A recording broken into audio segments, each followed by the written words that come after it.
All right, here we are. The Lord has come back. He stopped Armageddon. There's 1,000-year reign of peace on earth. Do you ever stop to think, where am I going to be? Where will we be? We're coming back with the Lord. Are we going to float around out in space somewhere? No. The Lord is going to do something very, very special for all of those who have their resurrected bodies. And we've been in heaven. We've had the judgment seat. We've been able to lay our crowns at Jesus' feet, and then we come back with him. He does something very special for us. He brings back the city of Jerusalem that was in heaven. Remember when he said, I go away to prepare a place for you? That place is the holy city. That place is what we would call heaven, but it's a special place. And we are going to live in that holy city above the earth, right, Jack? Right. In Revelation 21, verse 9, he said, he showed me that holy city, the new Jerusalem, descending out of heaven from God. Now that's important because that is the first appearing of the holy city. Why? Dr. Dwight Pentecost, who wrote Things to Come, one of the great prophetical scholars from Dallas Theological Seminary, said, the book of Revelation is written chronologically with the exception of Revelation 21 and 22. The first appearing of the holy city is Revelation 21 verses 9 to 22:20. The second appearing is when God comes down to live with men on earth and the holy city descends and sets itself on terra firma. The first 1,000 years it's hanging in space, and from then on, after the 1,000 years, it's here on earth. And that's Revelation chapter 21 verses 1 to 8. Keep that in mind now as we continue. All right, Jack, I have several questions about the holy city, and I think if you were sitting here, you would ask some of these questions also. How large is it? It's got to be huge in order to house all of and to make our home there, all the saints. Revelation 21:16. The city lieth foursquare, and the length is as large as the breadth. And he measured the city with a reed, 12,000 furlongs. Now, that is an English calculation, which comes out to 1,500 miles. And it goes on to say the length and the breadth and the height of it are equal. Some say 1,400. I've checked this out with the best theologians. It's 1,500 miles wide, 1,500 miles long, and 1,500 miles high. Now, the question, is it possible that all the saints could live in that city? Yes. Why? And I figured this out. You know how I love mathematics.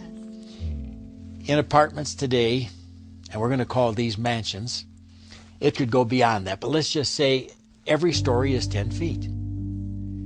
By the time you get 1,500 miles up, you have 7,920,000,000,000 mansions. Everybody could have something so big that they wouldn't know what to do with it.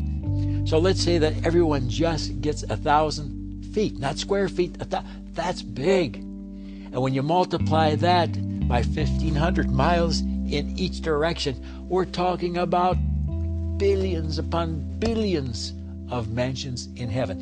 In fact, all the population that's ever been on this earth since Adam could fit in a corner of that place somewhere, because it's billions and billions and billions of mansions.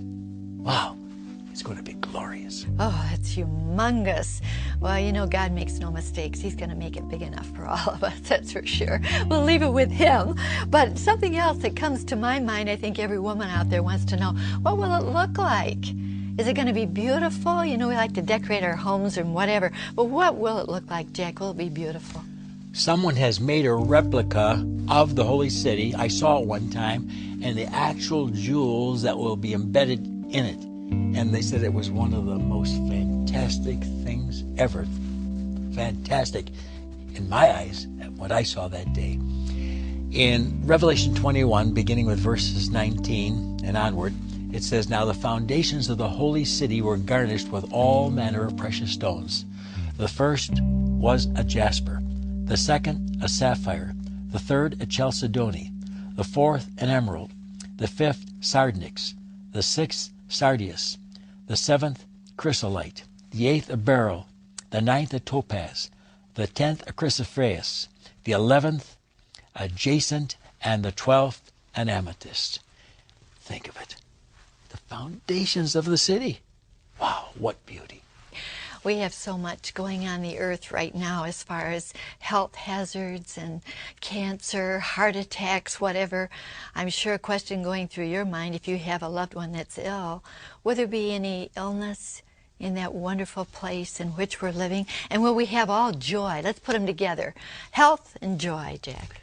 Rexella, in Revelation 22, talking about this holy city, it mentions a tree in verse 2 of that 22nd chapter. And it says the tree was for the healing of the nations. It bore 12 manner of fruits every month. But the Greek there is for the health of the nations, preventive medicine.